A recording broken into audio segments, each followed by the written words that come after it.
스가랴 4장 6절부터 7절의 말씀을 통해서 하나님의 말씀을 나누고자 합니다. 구약성경 1315쪽에 있는 스가랴 4장 6절과 7절의 말씀입니다.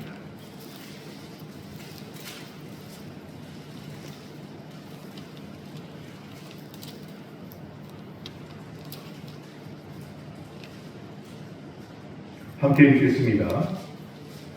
그가 내게 대답하여 이르되 여호와께서 수룹바벨에게 하신 말씀이 이러하니라. 만군의 여호와께서 말씀하시되 이는 힘으로 되지 아니하며 능력으로 되지 아니하고 오직 나의 영으로 되느니라. 큰 산아 내가 무엇이냐? 내가 수룹바벨 앞에서 평지가 되리라. 그가 머릿돌을 내놓을 때에 우리가 외치기를 은총이 그에게 있을지어다 하리라 하셨고.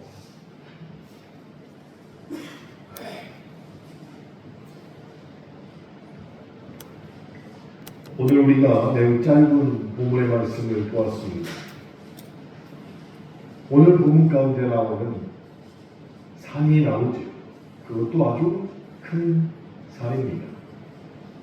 우리가 살고 있는 옥계동 지역에서 가장 큰 산을 교회만 나가면 알아볼 수가 있죠. 식장산입니다.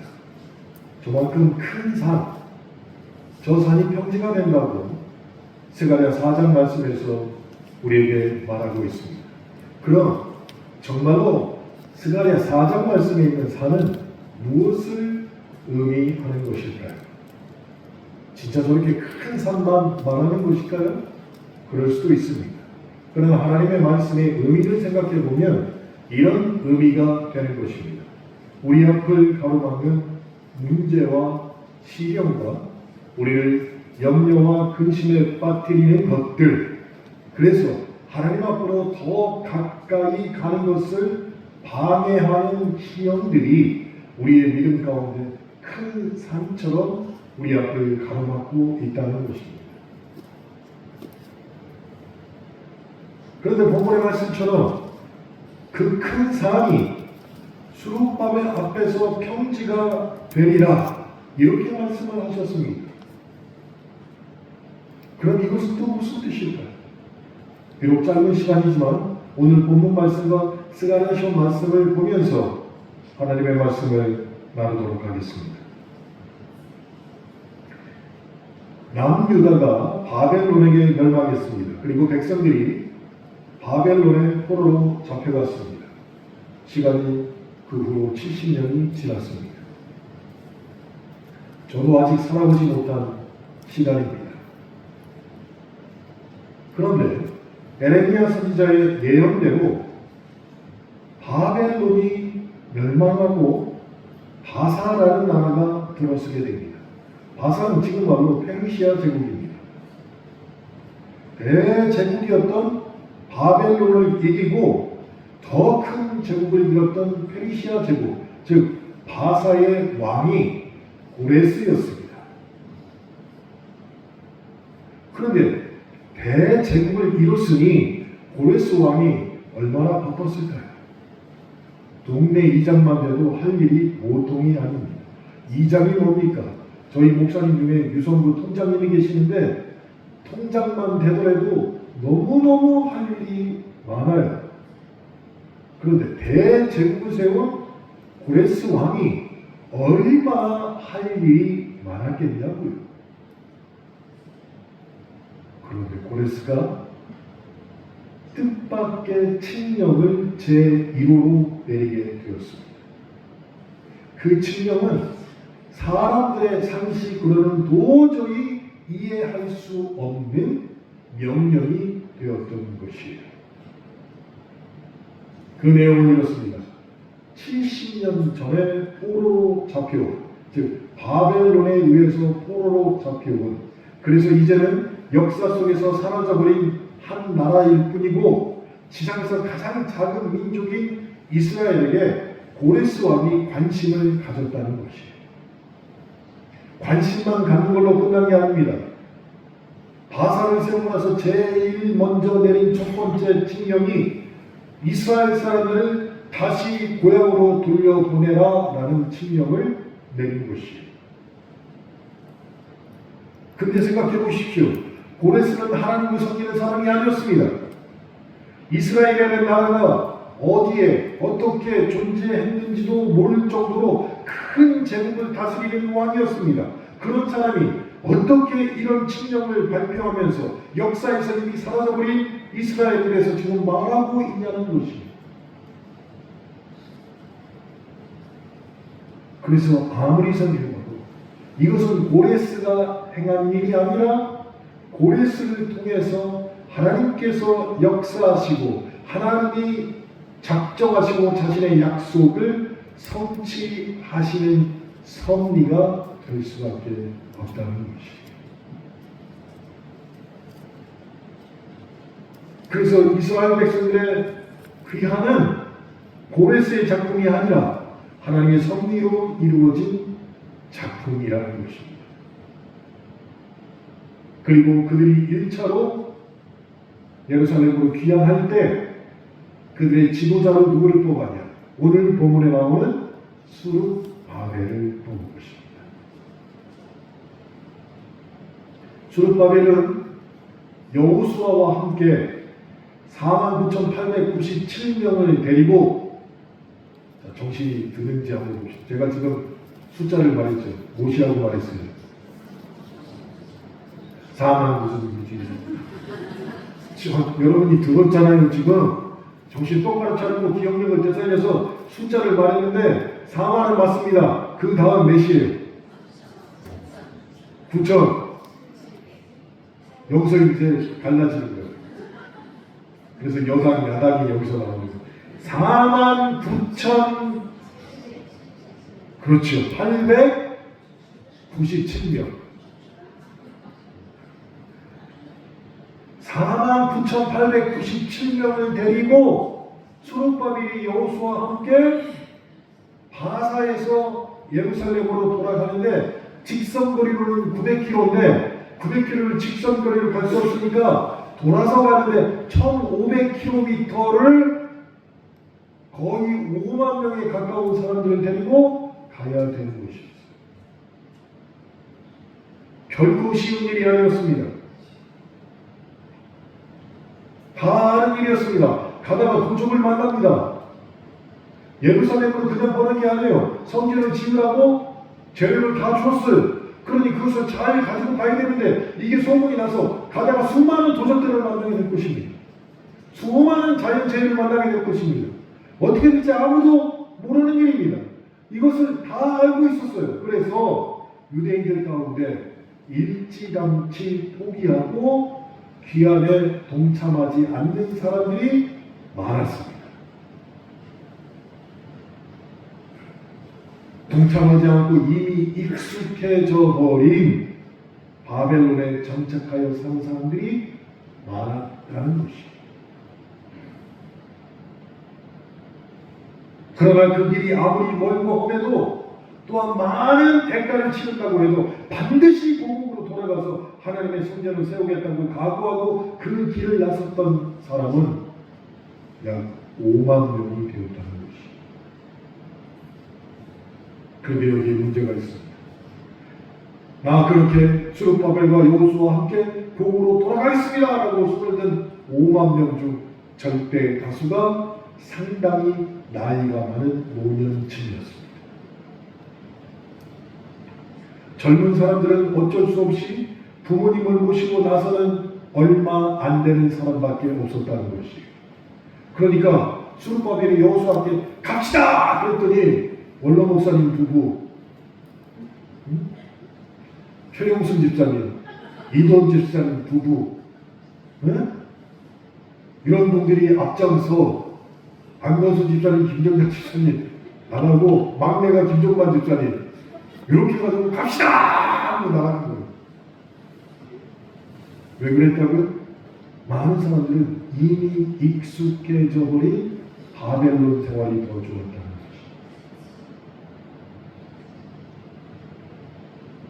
바벨론의 언어가 그들에게 익숙했습니다. 더 큰 문제는 바벨론에서 그동안 열심히 일해서 쌓은 재산을 다 포기하고 따라 나서는 것이 결코 쉬운 일이 그들에게 아니었다는 것이에요.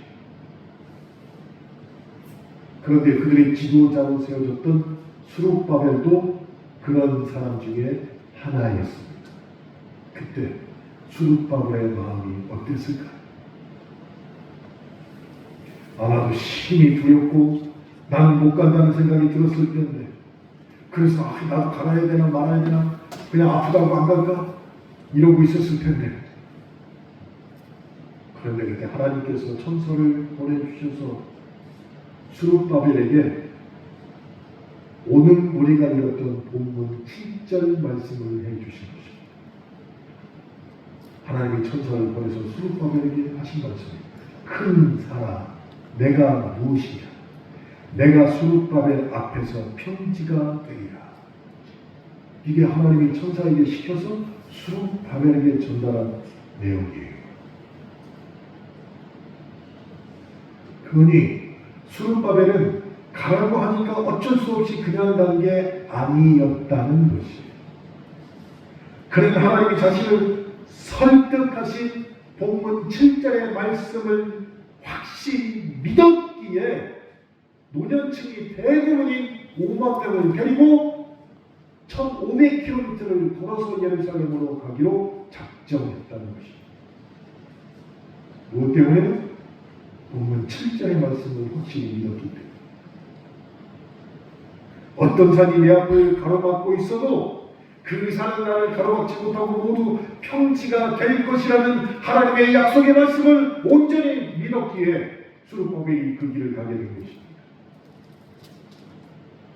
우리 모두 이 사실을 믿어야 합니다. 이 사실이 무엇입니까? 하나님이 말씀하실 때 그 말씀은 장차 이루어질 말씀이 아니라 하나님이 말씀하신 그 순간 이루어진다는 사실을 우리가 수룹바벨처럼 믿어야 한다는 것입니다.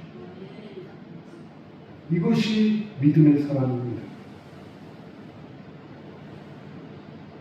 수룹바벨은 앞으로의 일을 몰랐습니다. 어떤 일이 벌어날지 몰랐습니다. 그래도 믿음을 믿고 갔습니다. 그런데 성경을 가진 우리는 스가랴서를 쭉 읽어보면 그의 귀환과 성전 제거의 역사를 알기에 하나님의 약속하신 대로 그 많은 산을 다 깎아서 평지로 만드셨다는 것을 기록되어진 성경 말씀을 통해서 우리는 알고 있다는 것입니다. 그러니 2026년도에는 하나님의 약속이 우리에게 미래의 일로 느껴지지만 하나님께서는 말씀하시는 그 순간 이미 이루어진 사실임을 수룹바벨처럼 믿으시는 놀라운 역사가 있기를 주님의 이름으로 축원합니다. 그런 확신과 믿음을 수호하기 위해서 저와 여러분 반드시 명심할 것이 있습니다. 그것은 반드시 하나님을 붙쫓아 잡으시길 바랍니다. 하나님을 붙쫓아 따라가시길 바랍니다. 제가 왜 이 말씀을 드리냐면 하나님을 몰고 다니는 사람이 많다는 것입니다. 하나님을 데리고 다니려고 하는 사람이 많다는 것입니다. 그런데 하나님을 내 앞에 모시고 내가 하나님을 붙쫓아 따라다니고 붙잡고 다녀야지 강아지 산책시키는 것처럼 끌고 다니고 몰고 다니는 믿는 사람들이 많기 때문에 그렇습니다. 하나님이 가시는 곳으로 내가 그 뒤를 따라가는 것임을 결코 잊지 마시기 바랍니다. 하나님의 말씀에 불순종하고 여전히 바벨론에 머물러 있어서 하나님께서 내 인생에도 따라 나선 사람들처럼 축복 주시고 인도해 주시기를 원합니다 라고 남아있던 사람들이 기도했을 텐데 하나님에게는 그 기도가 어불성설 같은 기도가 될 것이에요. 따라 나서지도 않고 하나님을 데리고 다니면서 필요할 때만 사용하고 다시 뒤에 나오고 그런 사람들이 수룹바벨 시대에도 많았고 지금도 있다는 것입니다. 그러기에 먼저 하나님 말씀에 순종할 때 하나님께서 앞서 행하신다는 사실을 결코 잊지 마시기 바랍니다. 그래서 순종이 중요한 것입니다. 그런데 하나님께서 우리가 가는 모든 길에 무조건 앞서 행사하시는 것은 또한 아닙니다. 여기서 각자의 신앙의 차이가 드러납니다. 자, 똑같은 믿음을 갖고 있는데 그 믿음 가운데도 신앙의 차이가 있다는 것이에요. 신앙의 차이가. 쉽게 얘기합시다. 앞에 앉으면 신앙의 믿음이 나는 그렇게 말한 적이 없어요. 여러분이 더 좋다는 거고 저 뒤에 앉으면 신앙이 그건 아니잖아요. 그건 아닌데 순서를 정하면 이렇게 순서가 있다는 거예요. 신앙의 차이가 존재한다는 거예요. 그럼 이것이 왜 우리 인생의 신앙의 차이가 중요하냐? 하나님께서 길을 평탄케 하시고 즐겨 앞서 행하시기 위해서 우리가 갖추어야 될 조건이 있기 때문에 중요하다는 것이에요. 그 조건은 하나님이 우리에게 말씀해 주셨습니다. 무엇이냐? 우리의 심령이 성령 충만해야 한다는 것이에요. 누구에게 잘 보기 위해서, 남을 고치기 위해서 성령 충만하는 게 아닙니다. 내가 성령 충만해야 되는 이유는 주님의 뒤를 쫓아가기 위해서 내가 성령 충만해야 한다는 것이에요. 그래서 성령 충만할 때 우리에게 일어나는 역사가 있습니다. 무엇이냐? 하나님이 가자 하시면 가는 거고, 하나님이 멈춰라 하면 멈출 수 있게 되는 사람이 성령 충만한 사람만이 할 수 있다는 것이에요. 여러분, 수억 원짜리 자동차도 기름이 떨어지면 가지 못합니다. 마찬가지입니다. 우리에게도 성령의 기름 부음이 없으면 하나님을 뒤쫓아갈 수도 없고 하나님을 붙잡을 수도 없게 된다는 것이에요. 그래서 내 안에 성령 충만이 있어야 한다는 것입니다. 생각해 보세요. 예수님도 기름 부음을 받은 이후에 성령의 사역을 시작하셨습니다. 응? 예수님께서 12살에 예루살렘 성전에 가가지고 거기 있던 학자들하고 토론을 하셨어요. 그 다음에 예수님이 몇 살에 다시 성경에 등장할까요? 12살 그 사건이 있은 이후에, 그렇죠, 18년이 흐른 30살에 등장하십니다. 18년 동안은 예수님이 뭐 했는지 아무도 몰라요. 외경에 보면 이런 게 있어요. 예수님께서 흙을 가지고 놀다가 새를 만든 거 새가 팍 날아가고, 개구리 만든 개구리 확 껴가고 흙 닦고 그렇게 놓으셨대. 외경에는 그런 기록이 있어요. 근데 정경이 안 들어와 있으니까 알 수 없는 사실이잖아요. 30살 때 성령의 기름 부음을 받으신 이후에 주님이 공생의 사역을 시작하셨습니다. 수룹바벨도 하나님의 말씀하신 스가랴 4장 7절에 이 약속을 믿고 따라가기 시작했던 것이죠. 하물며 그럼 우리가 어떻게 하나님의 뒤를 성령의 기름 부음 없이 따라갈 수 있겠냐는 것이. 성령의 기름 부음 없이 어떻게 하나님을 한다고 말할 수 있겠냐는 것이. 하나님은 결코 성령이 없는 사람을 통해서 일하지 아니하십니다. 이건 분명합니다. 그렇게 하나님이 싫어하는 사람이 있어요. 놀라운 얘기죠. 하나님은 모든 사람을 다 사랑하신다고 했는데 싫어하는 사람의 조건이 있어요. 첫 번째, 성령을 소멸하는 사람. 두 번째, 성령을 거스르는 자. 세 번째, 성령을 근심시키는 자를 하나님이 싫어하십니다. 이건 너무나도 명확합니다.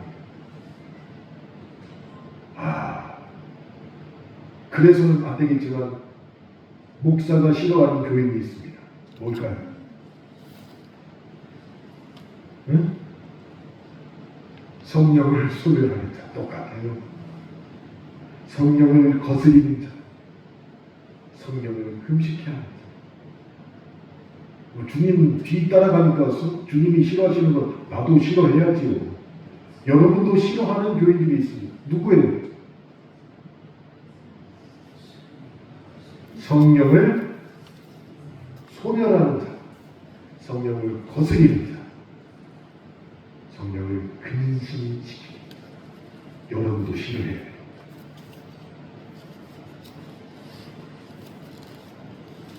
그러나 하나님이 좋아하는 사람이 있습니다. 어떤 사람이에요? 성령의 기름 부음을 계속 받는 자. 그 사람을 통해서 하나님이 자유롭게 일하신다는 것이에요. 그 사람을 통해서 일하신다니까. 그러니 내가 하나님의 일을 한다라고 자부하고 싶으면 내 안에 성령의 조건을 채워야 됩니다. 내 안에 성령의 조건.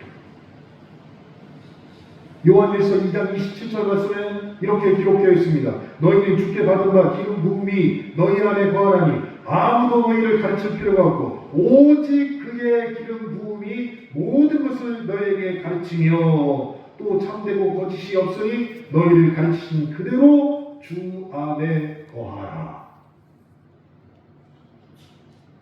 성령이 우리를 가르치는 대로 행해야 되는데 우리는 성령의 말보다 권력 있고 나보다 똑똑한 사람의 말을 더 잘 들어요. 성령의 말에 귀 기울이시길 바랍니다. 우리가 성령의 기름을 받아서 성령 충만한 삶을 살면 하나님은 우리 앞에서 행하십니다. 우리 앞에서 행하실 때 그냥 행하시는 게 아니라 우리 앞을 가로막는 큰 산을 수룹바벨처럼 평지로 만드신다는 것이죠. 평지로. 그런데 이 사실을 알지 못하고 믿지 못하는 사람은 자신의 상태를 생각하지 않고 하나님께 산을 깎아달라고 애타게 기도합니다. 그러면서 그 기도 내용 중에 불평이 드러나는 것이죠. 하나님은 왜 내 앞에는 행하지 아니하시고 저 사람 앞에서만 행하십니까? 왜 저 사람은 걸어가기만 해도 산이 저절로 평지가 되고 누구는 그 평지에 곡식을 심어서 돈도 버는데 왜 내 앞에 사는 여전히 큰 산으로 막혀 있습니까? 기도가 아니라 불만이 들어가기 시작하는 것입니다. 그래서 이거는 정설은 아닙니다. 어디 가서 하면 안 되는 얘기예요. 정설은 아닌데 한숨 쉴 때마다 성령이 떠나간다는 설이 있어요. 이럴 때마다 그 숨에 의해서 내 성령이 떠나간다는 것이.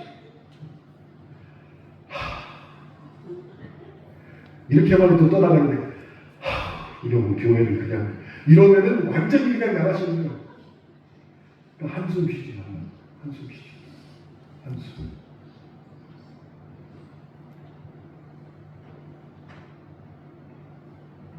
하나님이 내 앞에 행하실 때 하나님께서 그 큰 산을 평지로 깎아주신다는 것을 반드시 믿으시길 바랍니다. 그 사실을 모르는 사람은 매일 불평하며 깎이지 않는 자신의 큰 산만 바라보는데 그런 사람이 되지 않으려면 내 안에 성령이 충만해야 돼. 그렇게 성령 충만한 상태를 유지해야 함을 반드시 기억하시길 바랍니다.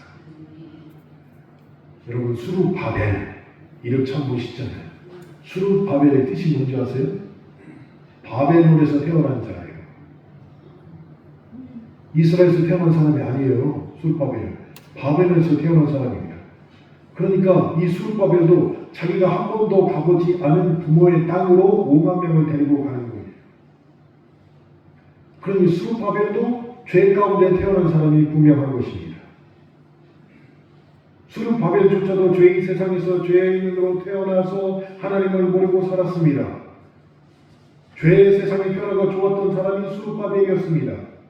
그런데 하나님께서 수룹바벨을 택하여 자녀 삼으시고 천국으로 가라고 영적 예루살렘으로 지도자로 보내셨습니다. 근데 수르바벨이 못 갑니다 라고 한 게 아니에요. 어떻게 했습니까? 아멘 하고 순종하고 그 길을 나섰다는 것이에요. 그냥 순종했습니까? 하나님의 약속을 믿고 그 가운데 순종하고 싶은 마음이 들었습니다. 어떻게 된 겁니까? 성령 충만하여. 그렇다면 하나님은 믿음의 여정을 가는 우리를 앞서가시고 수르바벨 앞에 산을 평지로 만드신 것처럼 우리 삶에 맞는 산들도 평지로 만들어 주시는데 그 조건이 뭐라고요? 내 안에 성령 충만함이 있어야 주님을 따라갈 수 있다는 것이에요. 나 혼자서 그 큰 산을 만나면 넘을 힘도 없고 산을 옮길 힘도 없습니다. 옆으로 돌아갈 힘도 없습니다. 그래서 좌절할 수밖에 없습니다. 그때 한 가지만 기억하십시오. 2026년 1월 11일 오후 예배에 들었던 그 말씀을 기억하라는 말이에요. 당신 앞에 험한 산을 보지 말고 산과 당신 사이에 계신 하나님을 바라보라는 것입니다. 그렇게 내 앞에 산을 무너뜨리기 전에 내 안에 있는 산을 무너뜨리는 성령 충만이 저와 여러분에게 있기를 주님의 이름으로 축원합니다. 기도하겠습니다.